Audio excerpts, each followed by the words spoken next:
We've had sentiments from President Uhuru Kenyatta earlier on when he was launching the cancer center, the Kenyatta National Hospital. We've also had what the government spokesperson has had to say with regard to the nurses' strike that enters day 81 today.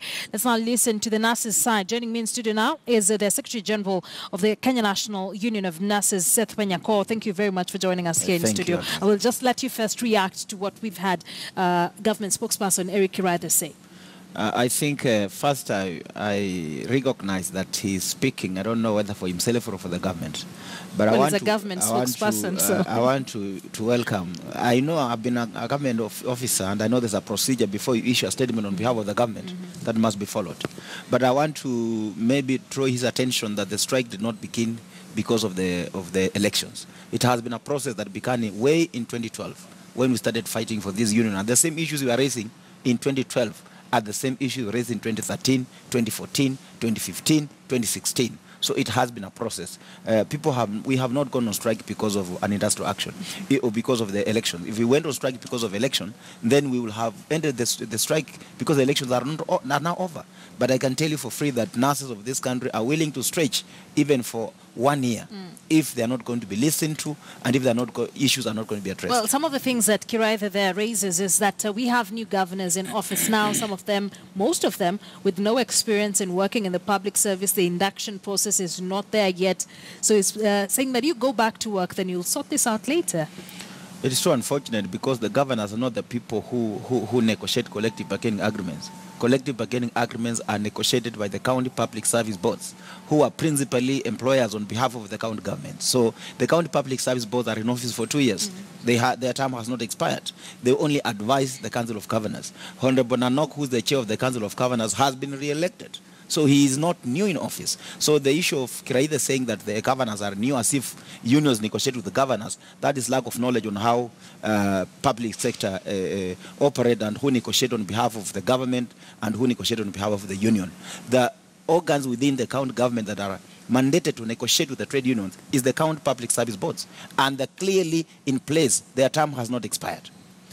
81 days into the strike, what really is the stumbling block for you to end this strike or reach a deal with the Council of Governors and the national government as well? I think the stumbling block is the infight within government. There is serious infight within government that has been fueled by one lady called Jacqueline Mokeni at the COG. I can tell you for free that there's a lot of fight between the county public service boards and the forum and the CCs for health forums. There are a lot of fight. And then the secretariat itself is also fighting.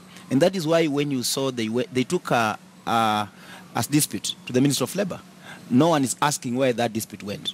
The dispute died because the Minister of Labour did not want to be drawn into that conflict. Because Jacqueline Mogeni, after destroying the negotiation that had already been done and has bungled everything, decided to use the Minister of Labour to tell the world that it's actually the national government that was bringing problems in the CBA. And when the national government realized that actually what was happening was that they were being fixed by Jacqueline Mogeni, it ran out of the negotiation. Those are facts they are not telling people. We are now telling people that the main problem that we have is wrangles within the establishment, within the county government, and the national government also staying aloof.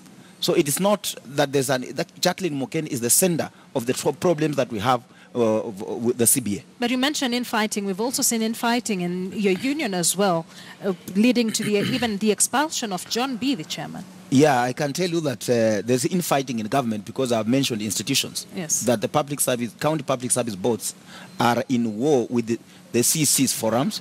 Jacqueline Mogeni is fueling it. There's also differences between the county government and the national government. No one wants to take responsibility. The county government, through Jacqueline Mogeni, wants to throw the responsibility to the national government. But what about the infighting in the union? I'm coming to that. Yes. I'm saying those are institutions. But when you talk about the union infighting, there is no infighting. The union has got administrative structures within itself.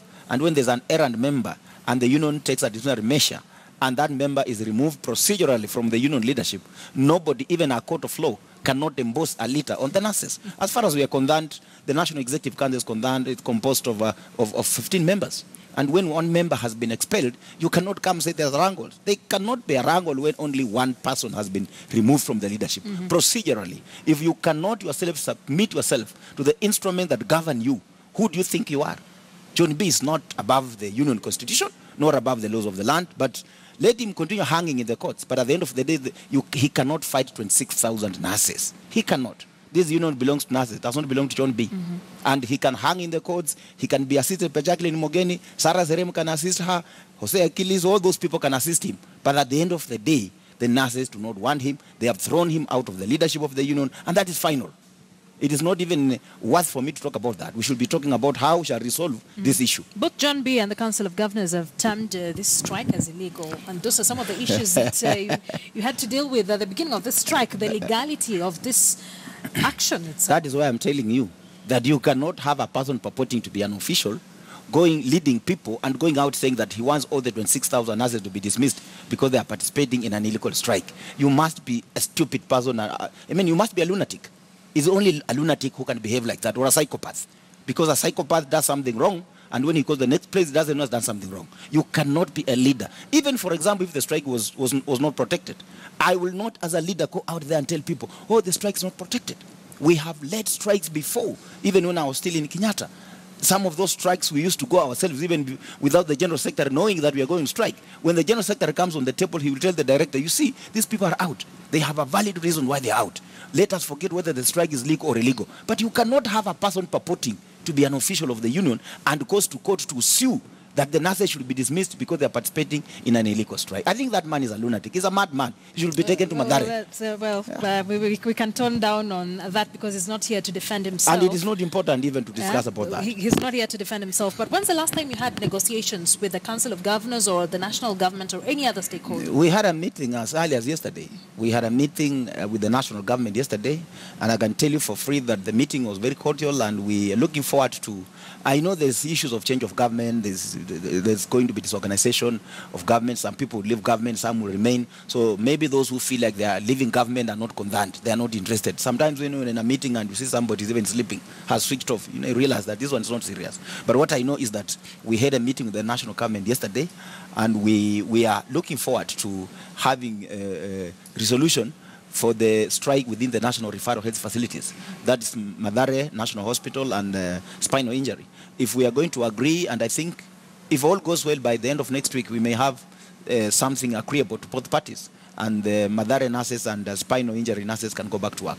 But for the county governments, we shall wait until when the county public service boards or the CC for health or the Governor Nanok himself calls for a meeting, because we have not met Governor Nanok since he was elected in office as the chair of the Council of Governors. But I'm not blaming him, because he came in office and a few weeks later people went for elections. So I'm not trying to blame Governor Nanok. What I'm saying is let him take his time. He has been in office now about 4 months. Let him convene a meeting even before the relevant committees of the COG are constituted. We are ready to meet him. What will it take for the nurses to go back to work, even as we talk about negotiations and you asking for Governor Nanok to call you in? The minimum is the CBA. That is what will take nurses back to work. The CBA has been negotiated, and that must be appreciated. It is wrong for people to sit about 3 months to negotiate a document with the representative of the government, both national and county government. Then somebody sits somewhere and says there is no agreement. What I was expecting from government was to tell us, now look here, you have entered into this agreement with duly authorized representative of government. Yes, you have this agreement. But according to government, this is what we have in our budget for this. It looks like even the government, when it was budgeting for the budget for the 2016-2017 financial year, it did not consider this CBA, and it knew the CBA was going to come. So what I was expecting from the government was to tell us, now look here, this is what you budgeted for. Your CBA is coming to 7.25 billion, but I think we have budgeted for 3.5 billion. How do we go about this? Then we talk from that point of view, but we cannot talk from a point of view where people are running away from responsibilities. From, an agreement is not a must that it should be signed. We have an implied agreement. Once you have sat and you have negotiated in good faith, and you have agreed on issues, implementation becomes a different issue. So first of all, government must agree that we have a collective bargaining agreement that has been negotiated by 2 levels of government and our union, and then there are issues maybe within that they think the current budget cannot maybe afford. Then the government comes and tells us, look here, your CBA 7.25 billion or even 10 billion. If they gave university lecturers 10 billion, who are 10,000 people, they gave doctors 8.2 billion. There are 4,000 doctors within the public sector. Why is it so difficult for them to give even 10 billion Even if they are saying it's 40.3 billion in 4 years, it means it is 10 billion per year. That's not a lot of money for 26,000 nurses. So we are open for dialogue with a view of having an implementation matrix of this CBA. Something like uniform allowance. This is something that was agreed in 2008. And there are circulars to that effect. There are documents signed by Professor Nyong'o when he was the Minister for Health. So we are not demanding anything new. We are only saying now, implement this thing because you have not implemented. These arguments, do they take center stage in the meeting you said you had yesterday morning with the national government? What are some of the issues that came out of that meeting? Unfortunately, the law does not allow me to go into the details of the negotiation with the media when we have not concluded. All I can tell you is that the national government does not reject our CBA completely. They are only talking about the issue of affordability. The national government, as far as concerned, has not disowned the CBA. They are saying there are issues with affordability. And that is why the meeting ended yesterday, and we are again meeting next week on Monday. So I'm looking forward to having the issue within the national referral health facilities resolved by the end of next week, if possible. There's word that some counties have gotten into agreements with the nurses in those particular counties. Could you enlighten us on that? No. I have no idea. There's no any nurse that has entered into any agreement. What I know is that we have allowed our nurses to visit the newly elected governors and give them petitions and urge them to come together in Nairobi through the COG and have an agreement with us. The other day we hosted the deputy chairman of the union who said that there are counties like Uasin Gishu who've entered into some form of agreements with nurses there, especially for hospitals like the referral hospital? No, maybe we are mixing issues. Moi Teaching and Referral Hospital is not a county government. It's a national referral health facility with its own board of management. So we had a strike. We had a different strike that was. They did not go on strike in December because they are not. They said they are not part of the national the county government. So their strike that they went was different from the one that is ongoing. They didn't even go on strike with the rest of the county government nurses. The current strike. They went on strike later. On their own issue. Their CBA had been agreed, signed, but SRC went to court again to oppose it. So for them, there are court orders which said that we should suspend the strike pending the hearing and determination. And this union was given by the court. And we must respect the same court. Thank you for clarifying that. Finally, how long are you planning on holding on to this? It's been 81 days. I think the longest it will take. The longest it will take because nurses did not go out there and then they go back. We are not in the business of going on strike today. Tomorrow we are back. After 1 week again, we are going back on strike. We don't want the business like what's happening with the universities.